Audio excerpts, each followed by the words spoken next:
não há uma contradição latente e potencialmente dilacerante para a Rússia entre enfrentar, ainda que por razões de segurança interna, como você, ainda que por razões de segurança, como você mesmo se referiu, entre enfrentar o sistema imperialista liderado pelos Estados Unidos e manter uma ordem interna capitalista com enorme poder econômico e político dos grandes oligarcas. Essa contradição é identificada, por exemplo, pelo Partido Comunista da Federação Russa, que faz oposição interna a Putin, ainda que o apoie na operação contra a Ucrânia. Nos últimos dias, aliás, o presidente desse partido, Zyuganov, lançou um documento propondo 20 medidas para colocar o país no caminho da reconstrução de uma sociedade socialista. A gente até publicou no Opera Mundi esta matéria na íntegra, traduzido esse documento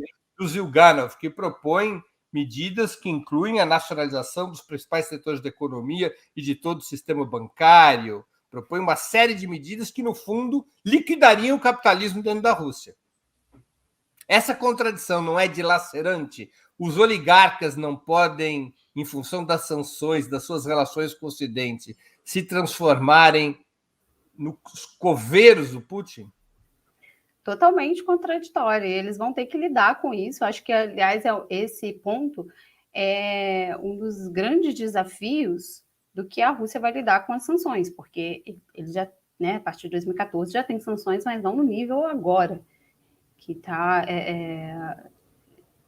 tem o objetivo claro de estrangular financeiramente a Rússia. Agora, qual que é a saída para isso? Eu li esse documento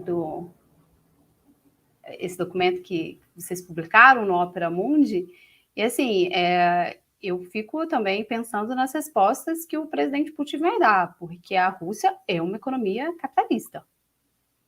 Teve uma renacionalização das armas e da energia no início dos anos 2000, mas também uma implementação de uma série de medidas neoliberais na economia russa.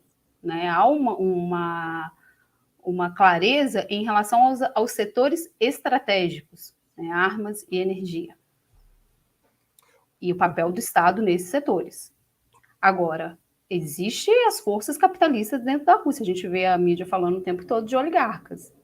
Embora o Putin já tenha batido de frente com o interesse de vários desses oligarcas nos setores estratégicos, é um desafio para eles agora as saídas para não diminuir drasticamente o ritmo econômico da Rússia. Porque eles já têm algumas medidas que vêm sendo há alguns anos colocadas em prática, né? Medidas adaptativas internas, substituição de importações. A própria virada para a China tem muito a ver com as sanções. Agora, será que isso vai ser o suficiente? Né? Tentar sobreviver às sanções dentro dos moldes do sistema capitalista? Eu acho difícil responder, mas acho que tem uma contradição. Eu acho que isso vai criar ainda com o grupo político do Kremlin fechar uma questão em torno da economia de uma forma ainda mais nacionalista.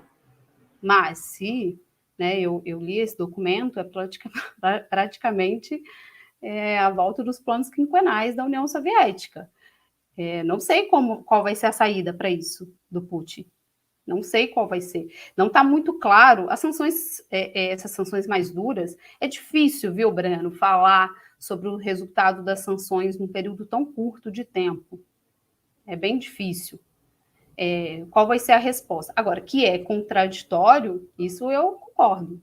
Eu acho que é difícil para a Rússia. Dentro dos termos do capitalismo, conviver com esse aperto econômico que os Estados Unidos pretendem intensificar contra a Rússia.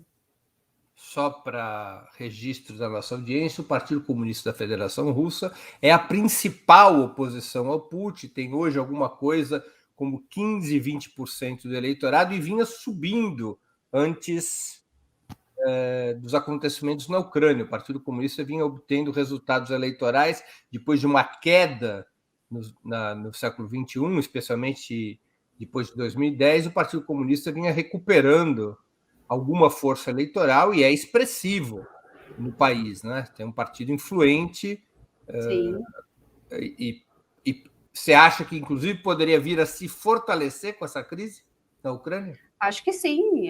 Eu acho que a própria posição que o partido tomou em relação ao reconhecimento das repúblicas separatistas da Ucrânia e como tem aprovação esse reconhecimento, e não só o reconhecimento, tá? Os russos também têm um número considerável ali das pessoas que acham razoável que as províncias sejam integradas ao território da Federação Russa.